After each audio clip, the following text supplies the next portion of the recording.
Bonjour, ici Rona du blog Jeune Senior. Vous le savez mes seniors, la recette du bien vieillir passe par l'assiette. Des études montrent que notre façon de manger a changé au fil du temps et malheureusement l'ère industrielle y a vraiment contribué. Nous mangeons de plus en plus de sucre et c'est justement à cause de ces produits industriels. Alors certes, nous avons besoin de sucre. Il serait même, on dit même que le sucre est bénéfique pour les plus de 60 ans, car le bon sucre pourrait booster la mémoire. Une étude anglaise a démontré que le sucre pourrait non seulement améliorer la mémoire, mais aussi améliorer le moral et la motivation des plus de 60 ans. Formidable. Grâce au glucose, les seniors seraient de meilleure humeur, pourraient accomplir des tâches difficiles sans pour autant ressentir plus d'efforts. Ça, c'est vraiment une bonne nouvelle. Mais par contre, la mauvaise nouvelle, c'est que on est trop, on est dans l'excès. Et ça, c'est grave. L'excès de sucre peut, au contraire, accélérer le déclin cognitif, peut accélérer le vieillissement cérébral. Donc, si le sucre est bénéfique pour le cerveau, l'abus peut aussi vraiment l'abîmer.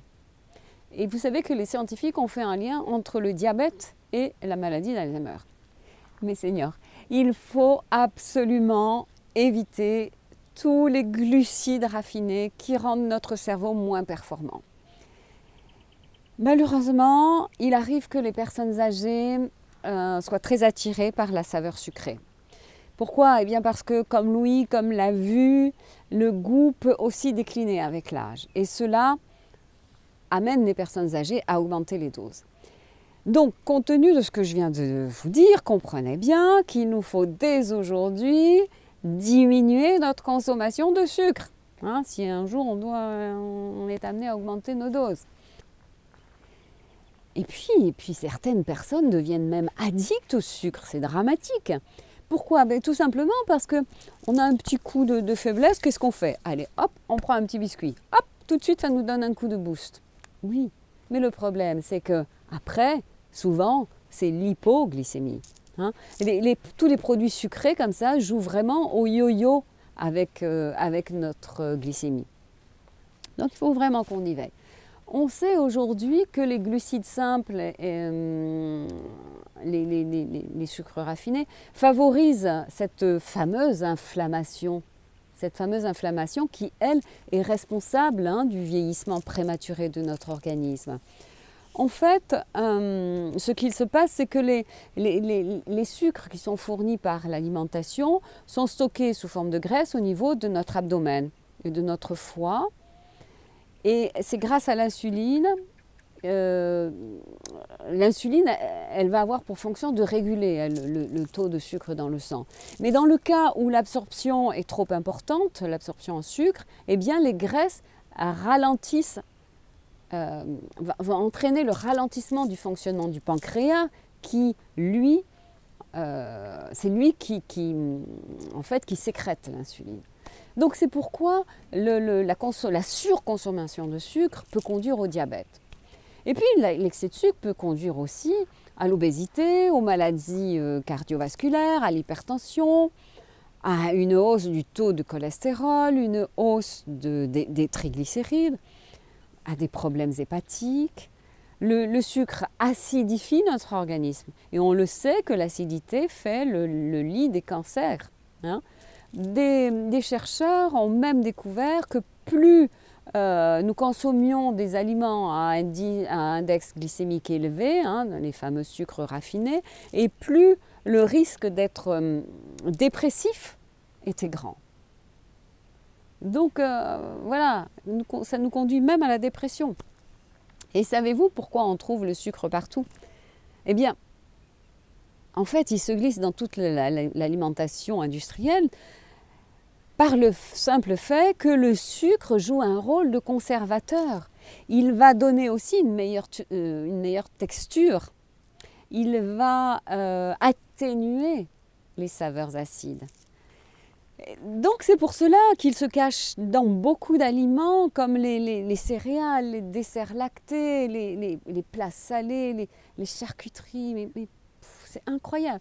Et quand vous voyez sur les ingrédients écrit saccharose, fructose, maltose, lactose, dextrose, maltodextrine, tout ça c'est du sucre rajouté.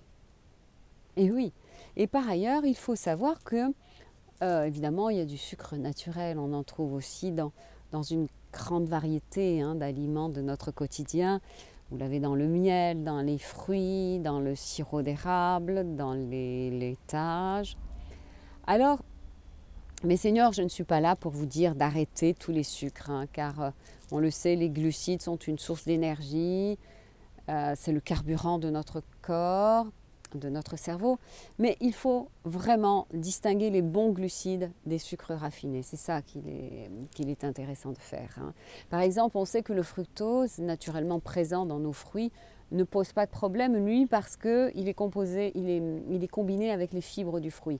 Par contre, le sirop de fructose qu'on retrouve dans les produits transformés, lui, il augmente le taux de triglycérides, donc il n'est pas bon. Mais seigneurs, vous devez rester maître de votre consommation de sucre. Et pour préserver votre santé sans vous priver, eh bien, moi, je vous conseille vraiment les aliments naturellement sucrés comme les fruits, le miel, les fruits séchés. Moi, j'adore ça. Et voilà, il faut aller vers ce sucre naturel. Et pour vous déshabituer progressivement du sucre, eh bien pensez à limiter au maximum toute votre consommation de produits industriels. Ôtez-les de vos placards. Et puis quand vous faites les courses, prenez l'habitude de lire la liste des ingrédients des produits que vous achetez. Et puis privilégiez les produits portant la mention sans sucre rajouté. Et utilisez le miel pour sucrer lorsque vous cuisinez, les sirops naturels d'agave, d'érable. Évitez le sucre blanc. Poubelle, poubelle. Excusez-moi.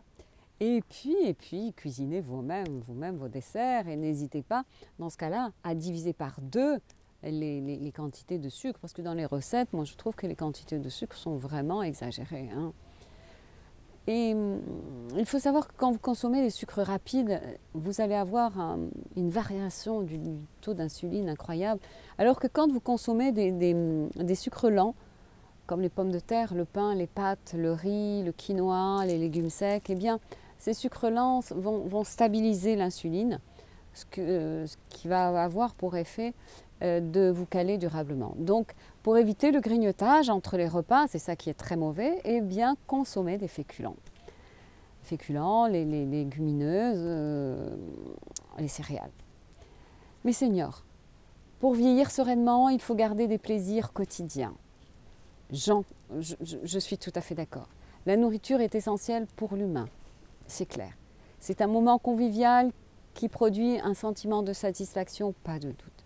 Cependant, avec l'âge, il faut savoir que nous devons faire très attention à notre alimentation. La prochaine fois, je vous parlerai d'ailleurs de ce qui se passe quand vous buvez un verre de Coca-Cola, ce qui se passe dans votre ventre. Ne vous inquiétez pas, je vous donnerai aussi toutes les astuces, toutes les bonnes astuces pour rompre avec le sucre. Je vous remercie pour votre belle écoute et je vous dis à très bientôt. C'était Rona.